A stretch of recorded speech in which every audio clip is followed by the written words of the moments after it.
बैठे ना सब गुंडा बैठे ये किसान ना है ये गुंडा है सब साले। हाँ गुंडे हैं, किसान है ना, किसान ये पंजाब की आए हुए हैं सब। अपने घर से नहीं लगाएगी कोई भी सरकार जो है, पब्लिक का पैसा ही लगाएगी। महंगाई बढ़ रही है तो विकास भी हो रहा है। मैडम मैं मंडी से जुड़ा हुआ व्यक्ति हूँ। आज जो किसानों को रेट दिया गया है 7800 रुपए का रेट दिया गया है किसानों को। और मोदी जी ने वाकई जो कहा था ना किसानों की आमदनी दुगनी हो, दुगनी नहीं वो तिगनी करने की कोशिश कर रहे थे। तो धान का रेट 17-18 का 3700 रुपए पर कुंटल, 09 का 3400 रुपए पर कुंटल, और आपका सुगंधा का है 3000 रुपए, और सरबती आपका 2400 रुपए पर कुंटल, और सरसों का रेट 8000 रुपए पर कुंटल, और गेहूं का रेट 2000 रुपए। ये कुछ चुनिंदा नेता हैं जो अपनी राजनीति चमकाना चाहते हैं, अपने को हर वक्त हाईलाइट करना चाहते हैं, जिन्होंने 70 साल में देश में कुछ नहीं किया। ये वो चुनिंदा नेता हैं। ये एक फ्यूज बल्ब है, ये एक फ्यूज बल्ब है। आपसे बात करेंगे सर। आप बताइए आप कहाँ से आए हैं? हाँ जी, आप कहाँ से आए हैं? बुलंदशहर से। बुलंदशहर से। तो इस बार उत्तर प्रदेश में किसकी सरकार रहेगी, योगी आदित्यनाथ की कि अखिलेश यादव? योगी सरकार बढ़िया रहेगी। योगी सरकार क्यों बढ़िया रहेगी? काम बढ़िया करे इसने। पर यहाँ पे अखिलेश यादव जी तो कह रहे हैं कि उसने विकास नहीं विनाश किया है। वो झूठ बोलता अखिलेश, जो झूठ बोलता अखिलेश, झूठ बोलते हैं, झूठ बोलता पूरा। अच्छा एक बात बताइए, यहाँ पे अभी जो जेवर एयरपोर्ट बन रहे हैं हाँ। उसको लेकर भी सारे जितने भी विपक्षी हैं वो अपने आप को क्रेडिट दे रहे हैं। हाँ। तो आप कैसे देखते हैं उसको? वो गलत देख रहा है। योगी सरकार किसी की बढ़िया नहीं है। ये योगी ने काम कर दिया, कोई नहीं कर सकती सरकार ऐसी। जी हाँ। अच्छा यहाँ पे ये भी बात आ रही है कि जैसे किसान बिल वापस हुए हैं तो बात ये भी उठ कर आ रहा है कि जो सीए है वो भी फिर से कैंसिल होना चाहिए, कश्मीर मुद्दा खत्म होना चाहिए। सब गुंडा बैठे ये किसान ना है ये गुंडा है सब साले। हाँ गुंडे हैं, किसान है ना, किसान ये पंजाब की आए हुए हैं सब। यूपी के कौन है यहाँ? बढ़िया सरकार चली है, नंबर 1 है मोदी सरकार, योगी सरकार। जी उत्तर प्रदेश में क्यों नंबर 1 है? क्यों नंबर 1? गुंडा राज खत्म कर दिया, गुंडा राज खत्म कर दिया। ये बताओ, वो तो कह रहे हैं सारे गुंडे बीजेपी में आ गए। वो खुद गुंडा है अखिलेश, जो अगर खुद गुंडा है उससे बड़ा गुंडा नहीं है। वो तो बाहर से विदेश से पढ़ के आए हैं। उसके बाप भी गुंडा है, उसे अपने दुनिया हिंदू बर्बाद कितने बर्बाद अयोध्या में। तो देखिए वो तो फिर वही वाली बात आ गई ना कि बीजेपी क्या हिंदू सिर्फ हिंदुओं के लिए करती है। सरकार इससे बढ़िया सरकार ना आवे कोई भी। नहीं सबको कर रही है, सबका साथ सबका विकास है, सबको बढ़िया काम कर रही है। इससे बढ़िया सरकार ना आवेगी। हाँ आप सहमत हैं इससे? आप सहमत हैं? प्रधानमंत्री देश को ऐसे प्रधानमंत्री ना पीछे मिले ना आगे को मिले, मिले ना ऐसे प्रधानमंत्री मोदी जैसे। ऐसी सरकार ही नहीं आएगी कभी बीजेपी जैसी। इतना अच्छा काम, सब बढ़िया, कभी कभी भी कहीं भी घूमो कोई दिक्कत नहीं है। बदमाश खत्म करती है, सारे बदमाश आप बताइए, सरकार का मतलब ये सिलेंडर न दिखता है ना। योगी सरकार को एयरपोर्ट दिखा, सिलेंडर नहीं दिखता, गरीब दिखते ही नहीं है। बिजली इतनी आ रही, बिजली इतनी आ रही, घर घर सिलेंडर मिल रहा है घर बैठे। बताओ रोड इतने बना दिए, दुनिया भर के रोड बन गए। अच्छी बात है मैम, कनेक्टिविटी अच्छा है।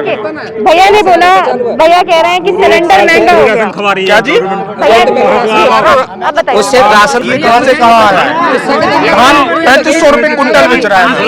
मैं खुद एक आड़ती हूँ, आप बताइए। घर बैठे सिलेंडर मिल रहा है, महंगाई आ रही तो क्या हो गया फिर? मैं खुद एक आड़ती हूँ, धान 3500 रुपए बेच रहा है। मतलब ये कि मोदी जैसा प्रधानमंत्री ना मिले ना आगे को मिलेगा कभी भी। पर भैया तो मिलोगे ही ना, के तो चले ही जाएंगे 2024 में। मेरे कहने का मतलब ये है, देखो सब कुछ बढ़िया चल रहा है, लेकिन कुछ कमियां उस पर ध्यान ही नहीं। सब कुछ आप बढ़िया कर रहे हैं, जो कुछ इन्होंने बोला है, इन्होंने बोला कि 2024 में मोदी सरकार चली जाएगी। नहीं जाएगी। अच्छा आपको ऐसा क्यों लगता है? भैया किसी बात पर प्रकाश और डाल दिया जाए, जैसे सिलेंडर है, महंगाई है, इनको और कंट्रोल कर ले बीजेपी तो झंडा बुलंद न हो जाए। पहले ये सिलेंडर घर घर पहुंचते थे, पहले ये सिलेंडर के घर घर पहुंचते थे। पड़ेगी रही 2-2 किलोमीटर की लाइन लगानी पड़ेगी रही, बढ़ानी पड़ेगी रही। वो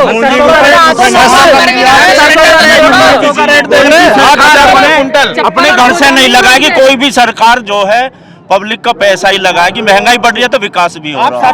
आप देखो ना, महंगाई बढ़ रही है, विकास भी हो रहा है। विकास तभी होगा तब महंगाई बढ़ेगी। महंगाई तो बढ़ेगी, पब्लिक पे ही डालेगी महंगाई होगी। तेल के, सरसों के दाम बढ़े तो तेल के दाम भी बढ़े ना, उसमें क्या दिक्कत है? अच्छा ही होगा। संतों के हाथ में, और तो दूसरे का अधिकार नहीं है राज करने का। संतों का अधिकार है राज करने का। यूपी में बात है सब गुंडे, संतों को छोड़ के सब गुंडे हैं। तो अभी जैसे अभी आपने कहा कि 2024 से सरकार नहीं रहेगी तो फिर किसको देंगे? अभी आप बोल रहे हो उसके अलावा सब गुंडे हैं। ये पूरा हिंदुस्तान है, गवर्नमेंट चलाने के लिए एक मोदी जी तो और योगी थोड़े, पूरे हिंदुस्तान अच्छे अच्छे लीडर आ रहे हैं, कोई भी आ सकता है, कोई भी आ सकता है ना। ये तो जनता का मोदी सर, मोदी योगी नहीं है तो उसके अलावा दूसरा ऑप्शन क्या है? जनता का राज है, बहुत लोग कोई ऑप्शन नहीं है।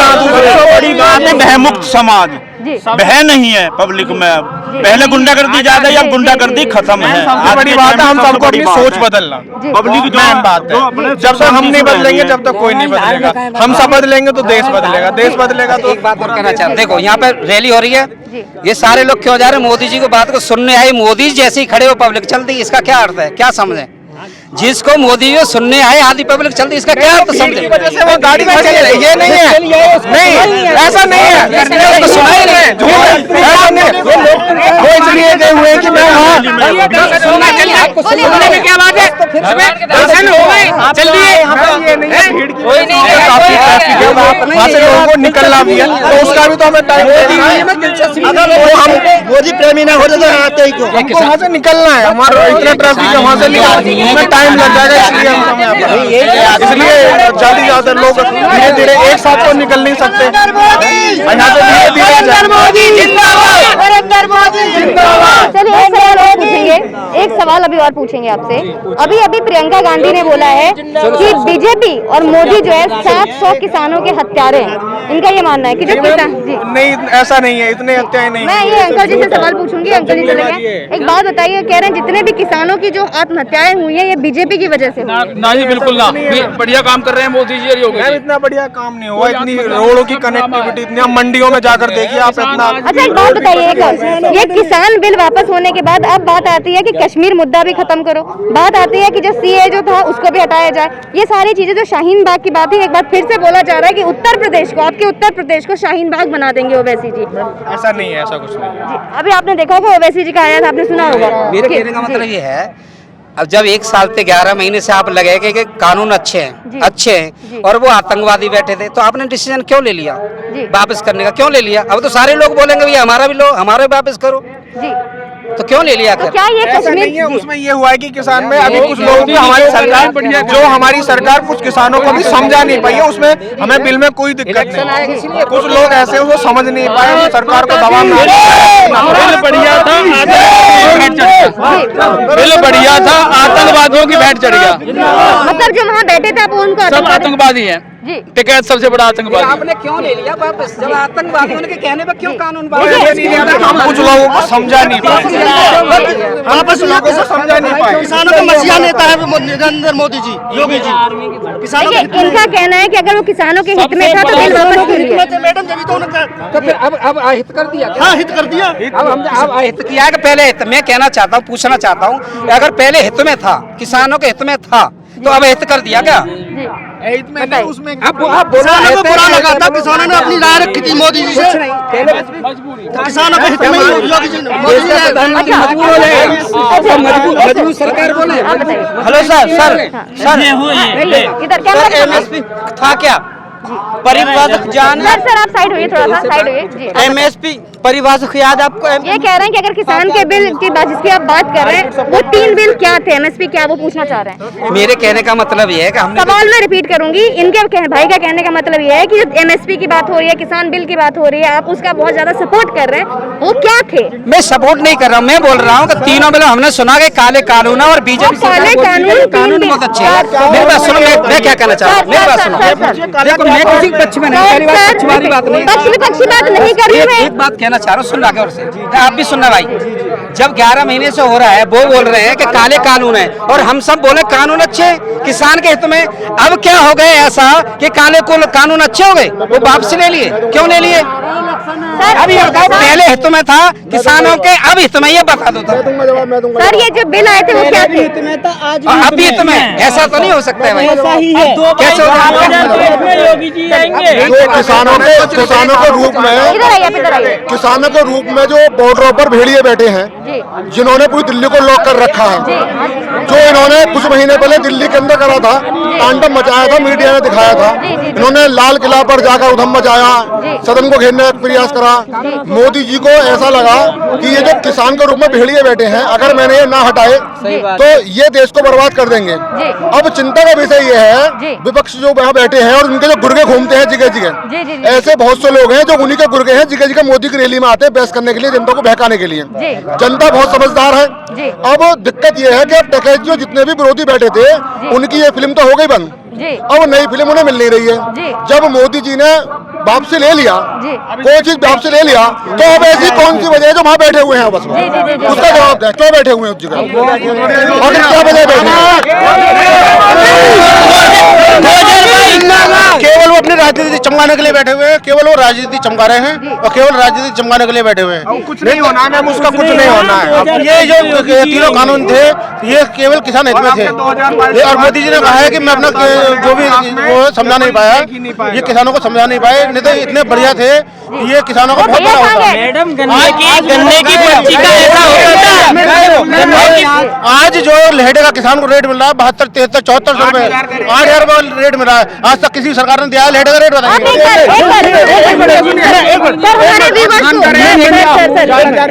हमारे व्यूअर्स को एक बार रेट आप फिर से बताइए जरा। मैडम, मैं मंडी से जुड़ा हुआ व्यक्ति हूँ। आज जो किसानों को रेट दिया गया है 7800 रुपए का रेट दिया गया है किसानों को लहेड़े का। 78 रुपए का, 7800 जी। जो कभी जो केवल 4000, 4200 रुपए के आसपास रहता था, आज जो है मूंजी का रेट पीड़न है 3800 रुपए बिकी आज हमारी मंडी में, खुर्जे की मंडी में, पीड़न का रेट है 3800 रुपए खुर्जा की मंडी में, और 1509 3400, 3500 रुपए, 3200 रुपए, और मूंजी जो होती है शरबती जो होती है 2200, 2300 रुपए, 2300 रुपए। गन्ने की खेती की बताइए, गन्ना का रेट नहीं मालूम है, गन्ना का रेट की जानकारी है, मुझे मंडी की जानकारी है। लहेड़ा मिला है 7800 रुपए बिका है। किसान आज मंडी से खुश हो जाता है, मंडी से कहता है कि हमें इतनी उम्मीद नहीं थी कि इतने रेट बढ़ जाएंगे। और मोदी जी ने वाकई जो कहा था ना कि किसानों की आमदनी दुगनी हो, दुगनी नहीं वो तिगनी करने की कोशिश कर रहे थे। अब आप एक बात बताइए कि मैं किसान भाई से ये पूछना चाहता हूँ, जो 3 कानून जो थे कि एक हमारे व्यापारी हैं, हम भी व्यापारी है, किसान भी व्यापारी है एक तरीके से, उसका खेत खाली पड़ा हुआ है कि उसका कोई काम करने वाला नहीं है, ठीक है, उसको मैं अपनी दुकान या मेरी दुकान पर कोई काम करने वाला नहीं है, मैंने अपनी दुकान किराए पे उठा दी किसी को। अगर किसान की खेत अगर कोई किराए पे ले लेता है और किसान को आमदनी हो रही है, उसमें दिक्कत क्या है? क्या दिक्कत है? तो वो ये कह रहे थे कि साहब ये हमारी हड़प लेंगे, ये कर लेंगे, वो कर लेंगे। क्या हड़प लेंगे? किराया कानून और लगता है और मैं कोई नहीं हड़पता, केवल उनको जो उनको रेट मिल रहे थे, अच्छे रेट मिल रहे थे, उनके अनुसार मिल रहे थे। मैं कहता हूँ मैं अपनी दुकान 15,000 रुपये महीने में किराए पे दूंगा, कोई कहता है 10,000 रुपये दो, नहीं देता मैं तो 16,000 रुपये दूंगा, मैं 18,000 रुपये दूंगा।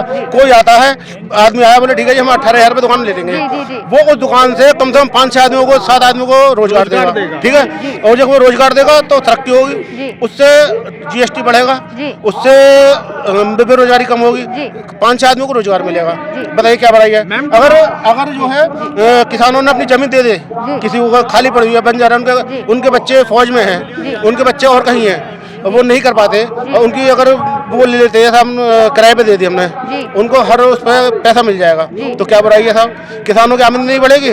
आज भी जाती है, आज भी 5 लाख रुपए बीघे, 6 लाख रुपए बीघे, 8 लाख रुपए बीघे जमीन जाती है, किराए पे जाती है, तो आपस में करते हैं। क्या नाम है आपका? नाम बताइए। मेरा नवीन गर्ग, खुर्जा, जिला बुलंदशहर। जी हाँ, व्यापारी नगर अध्यक्ष, व्यापारी सुरक्षा फोरम और लघु उद्योग प्रकोष्ठ भाजपा नगर संगठन। और धान का रेट देखिए आप, धान के रेट की अंकल जी बात करें, मैं भी एक आड़ती हूँ औरंगाबाद मंडी में, रोहितपाल पाल ट्रेडिंग कंपनी के नाम से फर्म है। तो धान का रेट 17-18 का 3700 रुपए पर कुंटल, 09 का 3400 रुपए पर कुंटल, और आपका सुगंधा का है 3000 रुपए, और सरबती आपका 2400 रुपए पर कुंटल, और सरसों का रेट 8000 रुपए पर कुंटल, और गेहूं का रेट 2000 रुपए। और यही बात है मैम, ये रेट के साथ अगर आप सुन रहे हैं, रेट के साथ बात हो रही है। जी मैम, रेट हर चीज के रेट सबको बढ़िया मिल रहे हैं, गन्ने पे भी। किसान कौन है, वो अन्नदाता कौन है जो दुखी है? ये कुछ चुनिंदा नेता हैं जो अपनी राजनीति चमकाना चाहते हैं, अपने को हर वक्त हाईलाइट करना चाहते हैं, जिन्होंने 70 साल में देश में कुछ नहीं किया, ये वो चुनिंदा नेता हैं। ये एक फ्यूज बल्ब है, ये एक फ्यूज बल्ब है जो कहीं कुछ कुछ नहीं कर पाए, ना ये पश्चिम बंगाल में कुछ कर पाए। जो कुछ लोग थे वो उन्होंने अपनी सरकार बना ली, लेकिन वो हर जगह उन्होंने केवल भगाने का काम किया। 70 साल में कुछ नहीं किया। हमारे मोदी जी ने जो ये कहते थे कि साहब राम मंदिर नहीं बनेगा, तारीख नहीं बताएंगे, राम मंदिर बनाया। धारा 370 में ये कहते थे कि साहब ये तो बहुत बड़ा वो है, इस पे तो हम टच भी नहीं कर सकते, धारा 370 में तो बवाल हो जाएगा। बताइए साहब, मुझे खूब याद है जिस दिन राम मंदिर का फैसला आया, पूरे उत्तर प्रदेश में एक भी FIR नहीं हुई जी, 5 अगस्त को। हाँ, जो यहाँ एक ही FIR नहीं हुई। मोदी जी का ये सुशासन है, नहीं तो यहाँ क्या हाल होता है ये तो सब जानते ही हैं। ये मोदी जी का सुशासन है कि एक भी FIR नहीं हुई और धारा 370 हुई। कहीं एक भी किंगड़ी भी नहीं हुई, पूरे देश में फीकी, कहीं किसी प्रकार का कोई अराजकता नहीं हुई। केवल हमारे मोदी जी, हमारे योगी जी, ये एक तरीके से अवतार है, एक तरीके से हमारे सब लोगों के लिए। चलिए ठीक है, आप कुछ कहना चाह रहे बताइए। मैं ये कहना चाहूँगा, जब पूरा विपक्ष ये कहता था कि राम मंदिर नहीं बनाएंगे भाजपा वाले, और हर बार भाजपा का जो वोट बैंक है वो राम मंदिर के नाम पे होता है जी। आज आगे आइए, तारीख भी तय हो गई जी। राम मंदिर निर्माण भी चल रहा है और बहुत भव्य मंदिर बनेगा हमारे प्रभु राम का जी। मुझे ये समझ में नहीं आता कि आज विपक्ष के लोग जैनू पहन पहन के मंदिर को पहुंच रहे हैं जी। आखिर वो कौन सा, उनका क्या धर्म है, कौन सा रूप है उनका? कभी टोपी लगाते हैं, कभी गमछा बांधते हैं, कभी क्रिश्चियन गिरते हैं, कभी जैनू गिरते हैं, और अब राम मंदिर अयोध्या पहुंच रहे हैं। जी, तो विपक्षी ये कहते हैं कि वो हर धर्म को लेकर चलते हैं। उनका कोई धर्म नहीं है, उनका कोई धर्म नहीं है। वो इस देश को बर्बाद करके और फ्लाइट से पहुंच जाएंगे, इटली पहुंच जाएंगे, कुछ जापान पहुंच जाएंगे, कुछ पाकिस्तान पहुंच जाएंगे। वो ना देश के हैं, ना देश के रहे और ना रहेंगे। विपक्ष कौन है? विपक्ष सारे बीजेपी वालों का देश है। जितने बीजेपी वाले वही देश है। बात नहीं बात जो टोपी लगा घूम रहे वो भारतीय थोड़ी है, वो जो मंदिर नहीं जाते भारतीय थोड़ी है।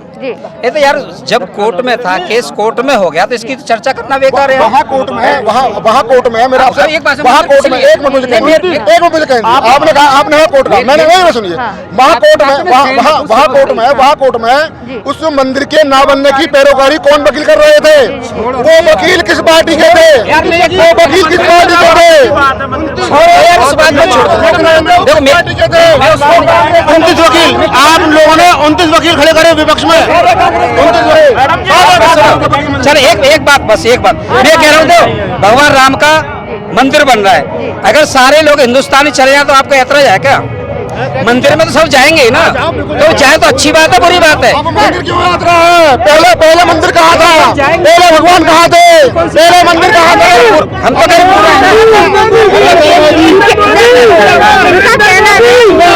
कि पहले क्यों नहीं जाते थे मंदिर? हमें तो बड़ा अच्छा लगता है कि जितना विपक्ष सब मंदिर में जा रहा है, बहुत बढ़िया, सब पुजारी हो जाए, अच्छी बात है ना। तो भगवान कहाँ थे? भगवान के पास क्यों नहीं गए? आज भगवान उन्हें क्यों याद आ रहा है? सेवा करक हो रहा है, भगवान याद आ रहा है। भारत माता की भारत माता की। आपके 100% मोदी योगी वोट आनी है। और ये जो उड़ान करी है हमारे योगी और मोदी ने उड़ान करी है, ये बहुत बड़ी उड़ान है देश के लिए।